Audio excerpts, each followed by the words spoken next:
ఈ దిశలో వచ్చింది ఇక్కడ ముస్లింలను బీసీలో చేర్చిన మోడీ అంటూ గుజరాత్ సీఎంగా ఉన్నప్పుడు చేర్చినట్టు ఆయనే చెప్పారు.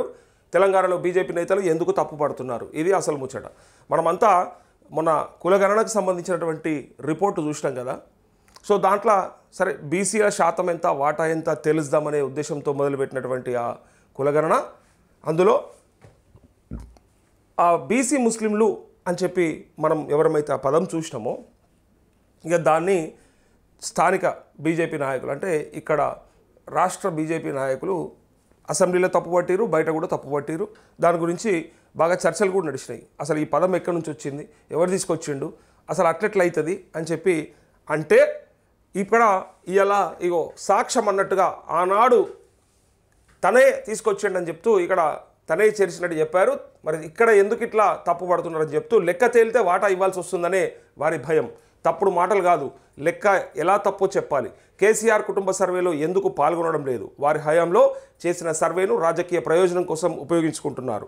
అయితే కులగణనలో దేశానికి రాష్ట్రం రోల్ మోడల్. మండల కమిషన్ మాదిరి చరిత్రలో తెలంగాణ రేవంత్ రెడ్డి పేర్లు. కులగణన తప్పు కాదని ప్రజల్లోకి తీసుకెళ్లాలి. కులాల వారీగా సమావేశాలు నిర్వహించి వచ్చే నెల 10లోగా తీర్మానాలు చేయాలి.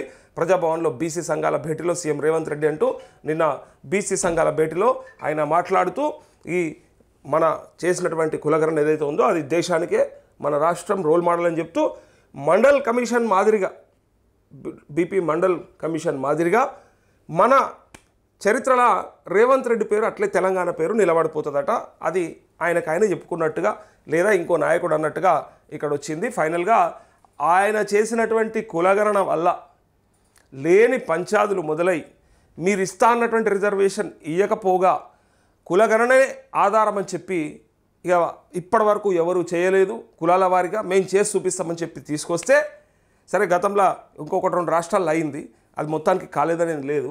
కానీ ఇక్కడ వీళ్ళు చెప్పేది ఏంటంటే 42% రిజర్వేషన్లు ఇవ్వడానికి మేము కులగణనను తీసుకొచ్చినాం.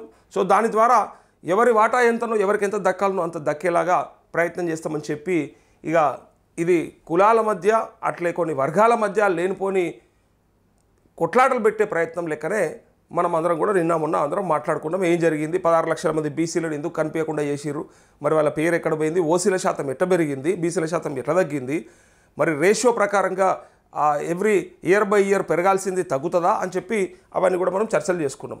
సరే ఇక్కడ తను చెప్పే మాట ఏంటిదంటే ఇగో అంజన్ కుమార్ వర్సెస్ విహెచ్ అంటూ చూడురి. ఇప్పుడు ఇక్కడ బ్రహ్మాండం మండల్ కమిషన్ లెక్క మాట్లాడుకుంటారు మనల్ని, మన తెలంగాణను రేవంత్ అని చెప్తే ఇక్కడ నేను ఇందాకనే ఒక మాట అన్ననో లేదో ఇక్కడ ఒక వార్త ఉంది. Anjan Kumar versus VH.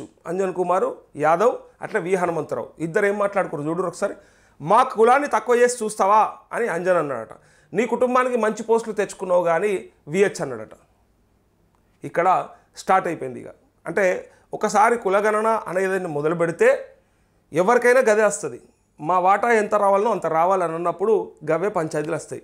ఇక గతంలో సరే రాజకీయాలు ఎక్కడి నుంచి ఎక్కడికి వచ్చినాయంటే చివరికి కులాల కాడికి తీసుకొచ్చి పెట్టారు. మతాలు ఉండే, వర్గాలు ఉండే, వర్ణాలు ఉండే, అన్నీ అయిపోయి లాస్ట్కు కులాల కాడికి తీసుకొచ్చేసి ఇక మేమంటే మేము అని చెప్పి ఇట్లా సమాజాన్ని ముక్కలు చెక్కలుగా విడగొట్టే ప్రయత్నం. సరే అది కులగణన చేస్తే రావాల్సినోడికి రావాలి, అందాల్సినోడికి అందాలి. కానీ తక్కువ ఉన్నోనికి ఎక్కువ, ఎక్కువ ఉన్నోనికి తక్కువ అందుతున్నాయని ఒకసారి క్లారిటీ వచ్చిన తర్వాత మరి అది అట్లా చేయొద్దంటావా, అట్లా చేయకపోతే ఎట్లా అంటే వాస్తవమే చెయ్యాలి.